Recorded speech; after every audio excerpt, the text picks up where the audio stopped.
রোজ রোজ রাতে রুটি তরকারি খেয়ে একঘেয়ে মনে হলে কখনো কখনো কিন্তু এই রকম ব্রেড দিয়ে চিকেন স্টু রাত্রের ডিনার হিসেবে একটা দারুণ অপশান হতে পারে। তাহলে চলুন দেখে নেওয়া যাক আমার আজকের এই চিকেন স্টুয়ের রেসিপিটি। নমস্কার, আমি জয়িতা আর আপনারা দেখছেন জয়িতার পাকশালা। চিকেন স্টু বানানোর জন্য প্রথমেই আমি এখানে 700 গ্রাম চিকেন নিয়ে নিয়েছি। চিকেনটাকে খুব ভালো করে ধুয়ে পরিষ্কার করে এবার চিকেনটাকে আমি ম্যারিনেট করে নিচ্ছি, যার জন্যে নুন, গোলমরিচ, আদা, রসুন আর কাঁচা লঙ্কা বাটা, আর এখানে আমি হাফ পাতিলেবুর রস দিয়েছি। এই সমস্ত কিছু দিয়ে আমি চিকেনটাকে খুব ভালো মতো মাখিয়ে নিয়ে আমি এটাকে 10 থেকে 15 মিনিটের জন্য ম্যারিনেট হতে রেখে দিচ্ছি। আমি এখানে উইথ বোন চিকেন ব্যবহার করেছি। আপনারা কিন্তু চাইলে এটা বোনলেস চিকেনেও করতে পারেন, তবে উইথ বোন চিকেনে করলে কিন্তু টেস্টটা ভীষণই ভালো হয়। 10 মিনিট আমি এটা ম্যারিনেট করতে রেখে দিয়েছি। এই 10 মিনিটের মধ্যে আমি এখানে কেটে নিয়েছি কিছু আলু, এইরকম টুকরো করে কেটে নিয়েছি, বেশ খানিকটা গাজর একটু বড় বড় সাইজের, আর কিছু বিনস আর পেঁপে। এবার আমি গ্যাসে একটা কড়াই বসিয়ে দিয়েছি এবং কড়াইতে দিয়ে দিয়েছি পরিমাণ মতো সাদা তেল, আর তার সঙ্গে আমি এখানে দিয়ে দিয়েছি 1 চামচ পরিমাণ বাটার। তেলের সঙ্গে বাটারটা খুব ভালো মতো মেল্ট হয়ে গেলে আমি এর মধ্যে দিয়ে দিয়েছি বেশ খানিকটা রসুন কুচি। এখানে আমি 2টো মিডিয়াম সাইজের পেঁয়াজ কেটে নিয়েছি, 8-10 কোয়া রসুন ভালো করে মিহি করে চপ করে নিয়েছি, আর কিছুটা স্প্রিং অনিয়ন আমি কেটে নিয়েছি। স্প্রিং অনিয়নের নিচে যে পেঁয়াজটা থাকে সেটাও আমি এই তেলের মধ্যে আর বাটারের সাথে দিয়ে দিয়েছি। পেঁয়াজ, রসুন আর স্প্রিং অনিয়নের যে পেঁয়াজটা ছিল সেটা দিয়ে সামান্য নুন দিয়ে আমি খুব ভালো করে একটু ভাজা ভাজা করে নিচ্ছি।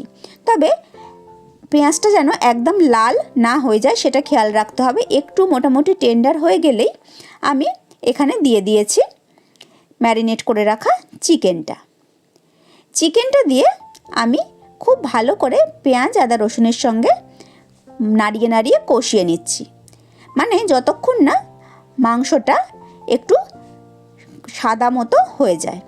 মাংসটা খুব ভালো করে কষিয়ে নিয়ে একটু যেই সাদা হয়ে গেছে, আমি মাংসটাকে একটু সাইড করে দিয়ে ওই বাটার আর তেলের মধ্যে দিয়ে দিয়েছি একটা দারচিনি স্টিক, 2টো দিয়েছি ছোটো এলাচ, 1 টুকরো দিয়েছি আমি জয়িত্রী ফুল, দিয়েছি বেশ খানিকটা গোটা গোলমরিচ, আর 5-7টা দিয়েছি লবঙ্গ।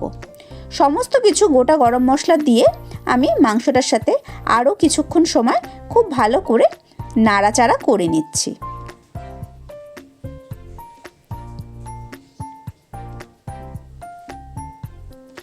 গ্যাসের ফ্লেমটাকে মিডিয়াম টু লোতে রেখে কিন্তু আমি কাজটা করছি।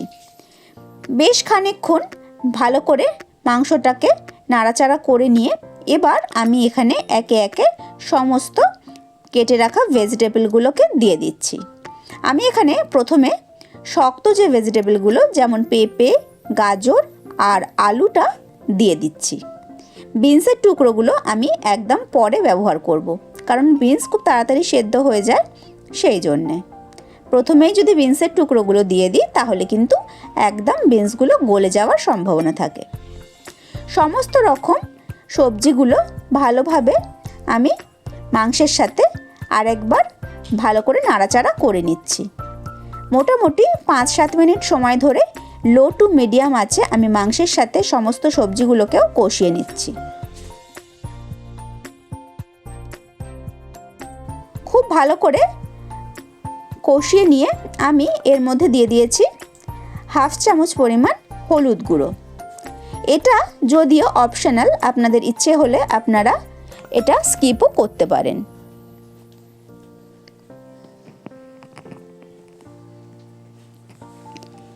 খুব ভালো করে হলুদটাও ভালো করে মশলা আর এর সাথে মানে মাংস আর সবজির সাথে মিশিয়ে নিয়ে এবার গ্যাসের ফ্লেমটাকে লো করে দিয়ে আমি একটা ঢাকা চাপা দিয়ে 10 মিনিটের জন্য রেখে দিয়েছিলাম।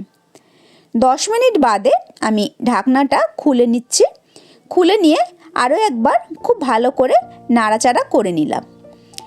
এই স্টেজে এবার আমি এখানে অ্যাড করে দিলাম কেটে রাখা বিনসের টুকরোগুলো।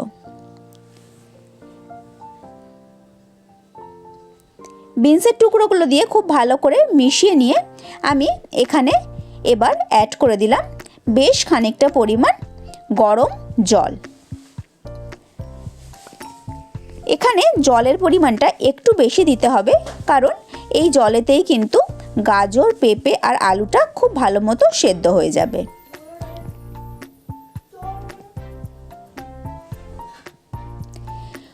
জল দিয়ে ভালো করে নাড়িয়ে নিয়ে এবার আমি এখানে দিয়ে দিলাম পরিমাণ মতো নুন।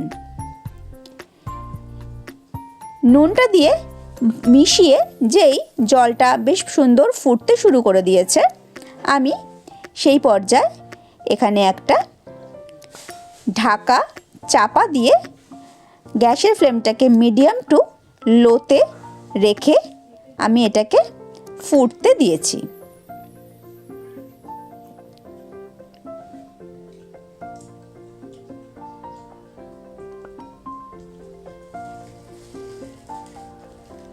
আর এই স্টেজে আমি এখানে দিয়ে দিয়েছি কিছু কেটে রাখা স্প্রিং অনিয়ন বা পেঁয়াজ পাতার কুচো।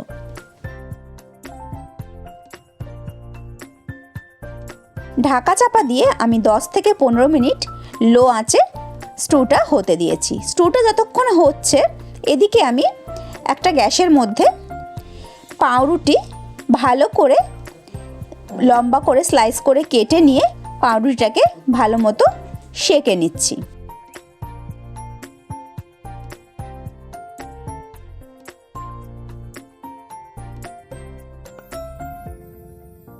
পনেরো মিনিট হয়ে গেছে, দেখুন স্টুটা কিন্তু আমার একদম রেডি হয়ে গেছে।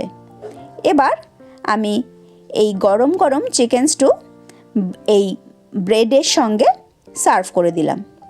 তাহলে দেখতেই পেলেন কত সহজে আমি তৈরি করে ফেললাম আজকের চিকেন স্টু রেসিপিটি। আমার আজকের এই রেসিপি কেমন লাগলো অবশ্যই কমেন্ট করে জানাবেন। আমি আবার হাজির হয়ে যাব কোনো নতুন রেসিপি নিয়ে। ধন্যবাদ।